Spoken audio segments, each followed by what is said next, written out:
우정직이랑 계리직 차이가 뭐임? 어차피 둘 다 우체국에서 일하는 거 아니? 우정직은 집배직이랑 계리직을 말하는 거고 너가 말하는 우정직은 일반 행정직이다. 이건 알고 말해라. 어휴. 네, 그래서 특급 정보만 전달해드리는 특공대에서 두 가지 직렬에 대해 자세하게 알려드리겠습니다.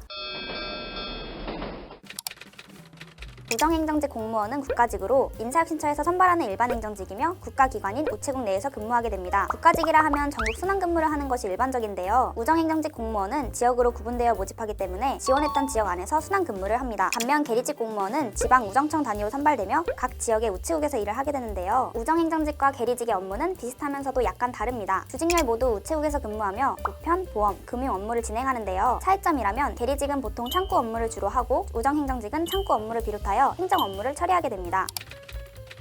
우정행정직과 계리직은 업무 이외에도 시험 과목에서 차이점이 있습니다. 우정행정직의 경우 국가직 공무원이기 때문에 1년에 한 번 시험을 치르게 되는데요. 시험 과목은 일반 행정직과 같이 국어, 한국사, 영어, 행정학, 행정법 총 5과목을 치르게 됩니다. 반면 계리직 공무원은 통상적으로 2년에 한 번 비정기적으로 시험을 실시했지만 2021년부터 2024년까지 매해 시험이 실시되었고 이번 2025년 시험도 진행한다는 사전 공고문이 게시되었는데요. 앞으로 계리직 시험은 매년 시행할 확률이 높을 것으로 예상됩니다. 2024년부터 계리직 시험 과목이 개편되면서 한국사는 한국사 능력 검정 시험으로 대체되고 시험 과목 또한 컴퓨터 일반, 우편 일반, 예금 일반, 보험 일반 4과목으로 변경되었습니다. 그리고 영어 과목을 따로 보지는 않는데요. 기존의 기초 영어 과목이 사라진 대신 컴퓨터 일반 과목 시험에 우체국 관련 생활 영어 7문제가 함께 출제됩니다. 그래도 기존 공무원 시험보다 현저히 적은 영어 문제로 수험생분들의 부담이 덜어질 것 같습니다.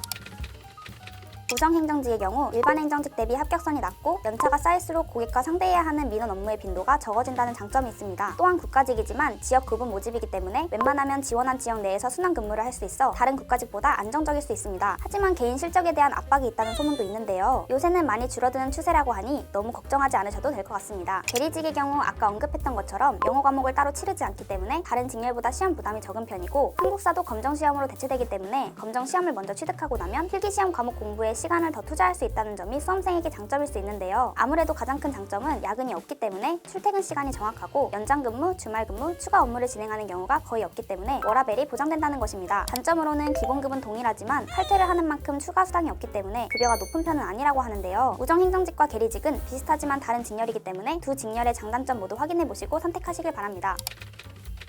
시험을 준비하게 된다면 경쟁률이나 합격선도 궁금하실 것 같은데요. 우정행정직의 경쟁률을 살펴보면 생각보다 높지 않다는 것을 알 수 있습니다. 그 이유는 일반 행정직과 시험 과목이 같기 때문에 일반 행정직으로 지원하는 수험생들이 많기 때문인데요. 합격선은 일반 행정직에 비해 낮은 약 85점 정도로 작년과 크게 차이나지 않습니다. 계리직의 경우에는 작년에 비해 평균 경쟁률이 낮아졌는데요. 서울지방우정청의 경우 작년과 비슷한 경쟁률을 기록했지만 부산지방우정청 관할 전 지역의 경우 선발 인원이 줄어들면서 경쟁률이 큰 폭으로 증가했습니다. 지원하시는 지역의 경쟁률을 예측해볼 때 선발 인원을 살펴보시면 도움이 될 것 같아요. 올해 합격선 또한 작년에 비해 평균 9점 정도 높아졌지만 여타 직렬에 비하면 합격선이 정말 낮다는 것을 알 수 있는데요. 내가 빨리 합격하고 싶다 혹은 워라밸이 정말 중요하다 하시는 분들은 참고하셔서 도전해보시길 바랍니다. 여기까지 우정행정직과 계리직에 대해 비교해서 알려드렸는데요. 수험 준비는 어떻게 하면 좋을지 고민되실 것 같아요. 그래서 우편, 예금, 보험 일반 하종화 선생님께 앞으로 계리직 공부를 어떻게 하면 좋을지 물어봤습니다. 계리직 공무원의 장점이라고 하는 것은 다른 일반 공무원과 달리 영어 과목의 비중이 좀 작습니다. 2024년부터는 7문제로 늘어났긴 했지만 우체국 관련된 영어 문제다 보니 난이도가 그렇게 높지 않을 것으로 예상이 되고요. 우편 일반, 예금 일반, 보험 일반 같은 경우는 각각 20문제씩 출제가 되고요. 우정사업본부에서 제공하는 학습 자료가 시험 범위가 되는 겁니다. 그래서 이것을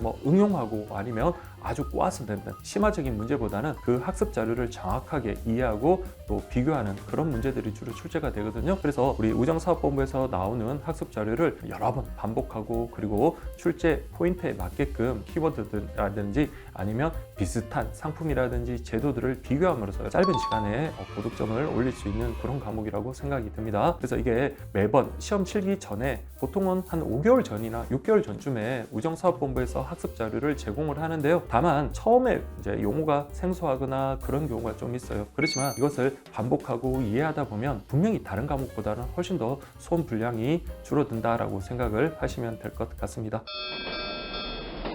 오늘 전해드릴 특급 정보는 여기까지입니다. 여러분은 계리직 대 우정행정직 어떤 것을 선택하실 건가요? 여러분의 의견을 댓글로 알려주세요. 이번 영상도 큰 도움이 되셨길 바라면서 특공대는 또 다른 특급 정보를 가지고 돌아오겠습니다. 안녕.